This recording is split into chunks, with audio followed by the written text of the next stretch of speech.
La diode est l'élément essentiel pour le fonctionnement de multiples alimentations telles que celle du chargeur ou des chargeurs de laptop comme nous avons vu dans les précédentes vidéos. Donc, dans une alimentation ou dans la plupart des chargeurs que nous utilisons au quotidien, il y a plusieurs styles de composants et parmi eux, le principal ici, c'est la diode. C'est elle qui permet d'effectuer le redressement de la tension alternative et de la rendre continue avant filtrage.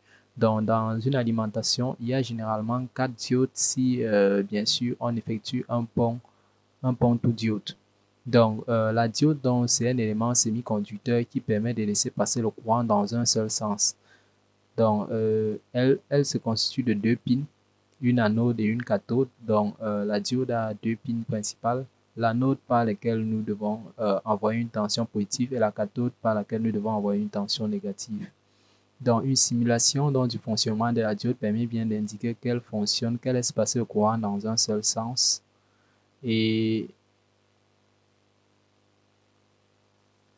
nous avons aussi des modèles de diodes qui sont constitués de 4 diodes dans un seul bloc. Là, nous pouvons remarquer ici, c'est un pont de diode. Là, nous avons donc la sortie négative et la sortie positive, sans oublier les deux sorties de signal alternatif. Donc, il suffit tout simplement donc de relier les deux pins AC au secteur et le redressement est effectué dans ce bloc-ci. Dans ce bloc-ci constitue encore les 4 diodes que nous avons vus tout à l'heure. Donc, c'est un bloc cumulatif des 4 diodes. Et une simulation de ce bloc permet bien d'observer que le redressement ici s'effectue dans un seul sens. Vous voyez, chacune des diodes laisse le courant passer dans un seul sens et non dans deux sens. Donc, c'est ce qui permet donc d'effectuer des redressements double alternance dans la plupart des alimentations que nous utilisons pour nos chargeurs, que ce soit nos chargeurs de téléphone, que ce soit nos chargeurs de laptop, que ce soit des alimentations de PC, desktop.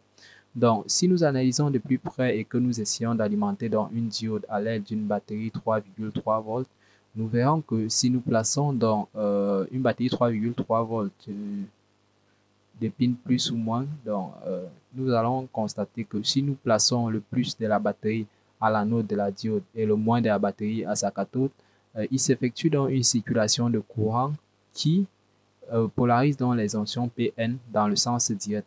Dans les ions Pn permettent donc de laisser circuler les électrons dans un seul sens.